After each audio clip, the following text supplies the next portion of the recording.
Whatever you do, make sure you visit ashkicking.com for your home fragrance, health, and beauty needs. Quality products at a great price. Hi, you're watching DONTAE'S Boxing Nation. Woo! Hey. Yeah. DONTAE'S Boxing Nation, what's going on, guys? Boy, it is a lot to talk about today, ain't it? And it's all from one press conference. That is Kell Brook versus Errol Spence in the UK. It went down today like a plane crash. You know, when it comes to the UK, I always give them credit when it comes to their boxing fans and even their boxers. Because in the UK, they take boxing a lot more seriously. The boxers are very scientific with their approach when they talk boxing. And because of this, the fans in the UK are far more loyal to the sport of boxing and to their athletes or to their boxers in the country. It's not like America, where in America you have a lot of fake Americans that root against their own country for racial purposes, right? But out there in the UK, these fans, they don't care what your color is.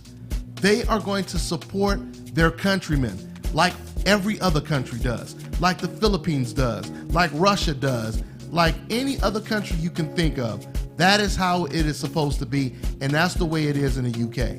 On top of them being loyal to their fans, one more time, they are very intelligent, educated boxing fans as well. And this is why we get these great debates, because today was one of the best press conferences I've seen in quite some time. And by the way, I just got to see it about 30 minutes ago because I've been completely busy for the last 2 days. I've been running errands and everything. So I just came back, and that's why I'm dropping this video so late.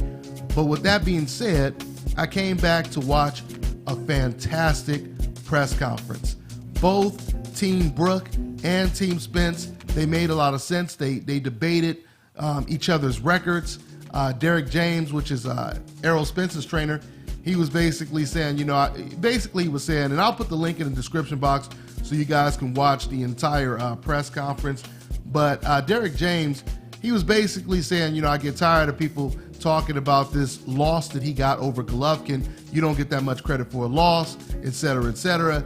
And of course, Kell Brook, Kell Brook's trainer, he was basically saying, but we were the first ones to really, put the blueprint out to beat Golovkin, et cetera, et cetera. Then they went back and forth competing who had a better resume.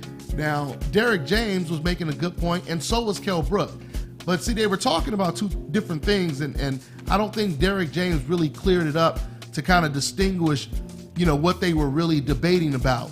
Because what Derek James and Errol Spence were saying is, your first 24 fights, I forgot what the number was, but they said, Errol Spence, Kell Brook's opponents had a total of like 180 losses. He was talking about his opponents, by the time he was 24-0. Of course, Derek James, he was comparing that to Errol Spence's first 24 opponents, which obviously had a way better record than Kell Brook's first 24 opponents.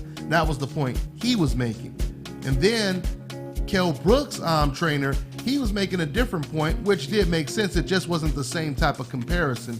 He was saying, look at the best opponent we face versus the best opponent you guys face, which obviously Errol Spence's best opponent is Chris Algieri, and Kell Brook's best opponent was Sean Porter.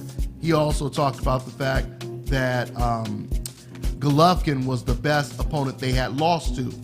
And before they were sitting down, this picture you guys are watching, this is when they were having the heated discussion, Derek James and Kell Brook's trainer. I shouldn't say before. After this, when they did the face-off, it was even more talking back and forth. I mean, you could just hear Derek James talking to everybody in Kell Brook's team. They're going back, got a lot to say. I mean, this just sells the fight, man. This is going to be a fantastic fight. This is no doubt one of the biggest fights of the year, like Derek James said, on top of the fact that it's such a significant fight. It's an international fight. It's UK versus USA. It's a really good fight. Kell Brook is undefeated at the welterweight division, and Errol Spence is undefeated at the welterweight division. So speaking of that, we know the only loss that Kell Brook has is to Gennady Golovkin. And the one thing I will say is I kind of agree partially with what Team Spence and what Team Brook said about the performance that Kell Brook had against Golovkin. Because I hear Derek James saying, you're trying to take credit for winning a couple rounds, and Errol Spence said the same thing. With that being said, I will say there's no doubt about it that Kell Brook, being a welterweight, fighting against a middleweight, he did lay out a blueprint. And Willie Monroe, he contributed to that as well. He laid out somewhat of a blueprint as well. But of course, nobody laid out a better blueprint than Danny Jacobs, okay? Which he probably took a little bit from Kell Brook at the same time. Now, with all that being said, something else I noticed throughout this press conference is promoter Eddie Hearn, which is Kell Brook's promoter, and many members of the media in the UK, they kept trying to imply that other members in the media, like people like me and others, were telling the public that Kell Brook is going to vacate his belt and he's going to leave, et cetera, et cetera. He's going to leave the welterweight division and all this kind of stuff. Let me go ahead and clear this up. I want to say this for the record. Everything that you guys heard me say was based on reports that Eddie Hearn and Kell Brook were releasing to the public. For example, Kell Brook already knew that after he fought Golovkin, his mandatory was going to be Errol Spence. So if Kell Brook knows his mandatory is going to be Errol Spence, why was he constantly telling the public he wants to fight someone else other than his mandatory next? Like Amir Khan, like Manny Pacquiao. Then you had an interview that Eddie Hearn did where he basically said he was honest.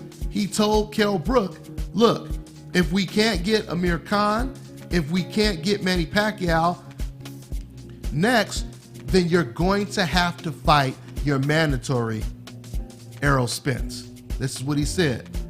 Also, you heard his trainer saying they would prefer him to move up. You heard Kell Brook constantly say, my team, they want me to move up as opposed to him fighting his mandatory. We already know what that means when Kell Brook and his team, they're saying they rather move up because then they're saying they don't know if they can make the weight and all this kind of stuff. What does that imply? That obviously implies that they're thinking about vacating their belt, right? If you look at the chronological order and you look at the pattern of Kell Brook's career, whenever Kell Brook had a number one mandatory before, Kell Brook always fought his mandatory right away. There was never a time when Kell Brook had a mandatory and he said, you know what, instead of fighting my mandatory, I think I'd rather fight this guy or that guy. No, Kell Brook has always been the type of person to get his mandatories out of the way right away, okay? So the point I'm making is this is the reason why he led a lot of people to believe that he might be thinking about vacating the belt, right? And all of the videos I made, I always laid the question out. I said, Kell Brook has an opportunity, or not an opportunity. Kell Brook right now, he has to make up his mind. He has to make a decision. You heard the analogy I made before. I said right now it's like Kell Brook, he's trapped in a house, surrounded by the police. And the police is the IBF and Errol Spence. So now Kell Brook, he has to decide if he's gonna come out the front door with his hands up and surrender his belt, give it to Errol Spence, or is he gonna come out that front door with guns blazing, fighting his way out, trying to defend his IBF title? This is what I had always said. This was the question I've always asked. And it turned out Kell Brook, he decided to fight his way out of that house and try to defend his title, okay? It's obvious that we all wanted to see Kell Brook fight against Errol Spence because this is a legitimate win for whoever wins this fight. And in Kell Brook's situation, just like Kell Brook said in the press conference, I would rather fight the champion rather, just fight for a vacant belt. You want to beat the man that beat the man. And this is the opportunity that Errol Spence has. And Kell Brook has an opportunity to beat the most praised contender, the most praised undefeated fighter in the sport of boxing today. Whoever wins this fight, no doubt about it, is pound for pound, I believe, top 10, close, maybe even top 6, one of the best fighters in the world. And obviously that means they're the best welterweight in the world. So I'll talk more about this fantastic matchup, but I got to go ahead and wrap this up. That's all I got for now, guys. I'm on to the next one.